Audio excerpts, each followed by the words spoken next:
Good morning, everybody.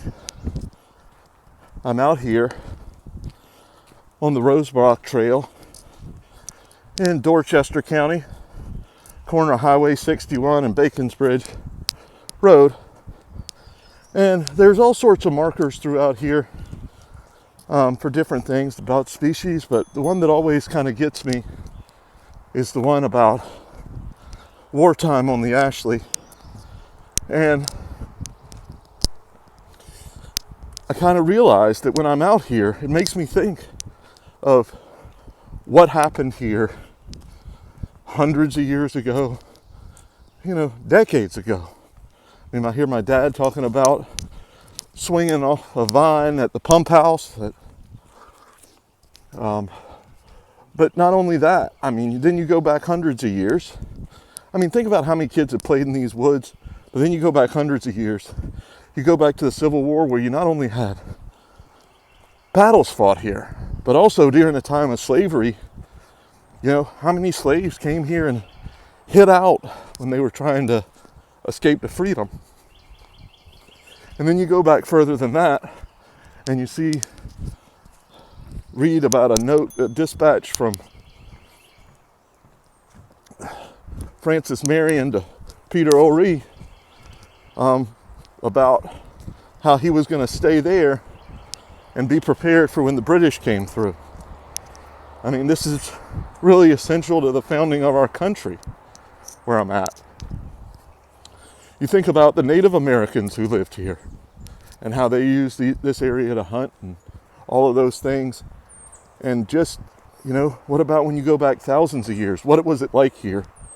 And that's one thing that kind of hits me when I do these runs, is a lot of times I think not only look at where I'm going,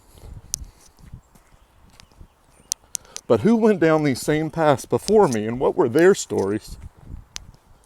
And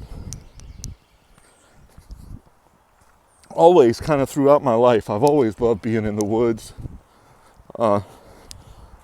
We had some woods behind our first house in Hobcaw, and I'd go play there. And then later on, I got to be friends with a guy, Art, and I grew up with him, and we'd go play in the woods in Hobcaw.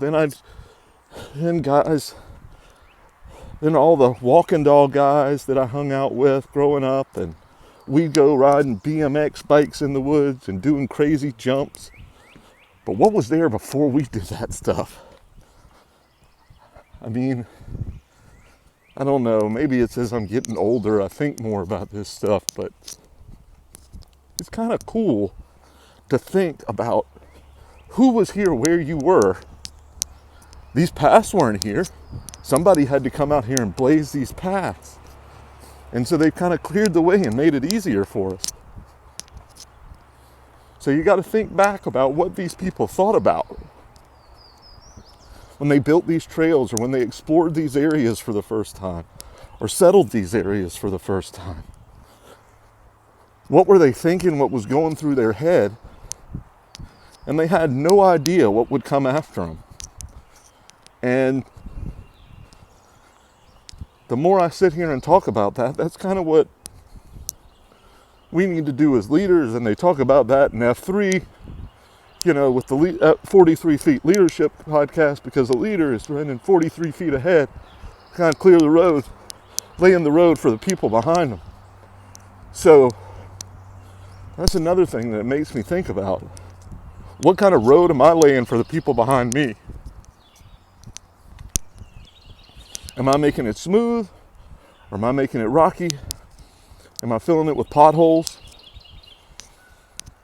I know this is kind of rambling, but it just, I don't know. Something told me this morning I needed to say that. And I do need to document this stuff more. Like Eli and my buddy Dio said, to document this stuff. I don't know what's going to come of it, but other thing is, this is where Tina's Legacy Run happens, and I don't know, maybe it's because I go back and, like the last time, I remember kind of life normal was playing in the woods. And so that's where I can come back and kind of heal. And so it's like that John Muir quote, into the woods I go to lose my mind and find my soul. And even though you can hear the cars not far away, there's still something about the woods that just blocks everything out.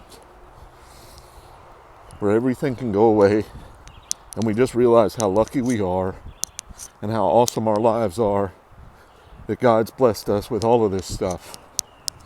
So I don't really know where I was going with this, but that's the path ahead. That's the path I just walked down. So let's all think about what kind of past we're going to leave for those who come after us.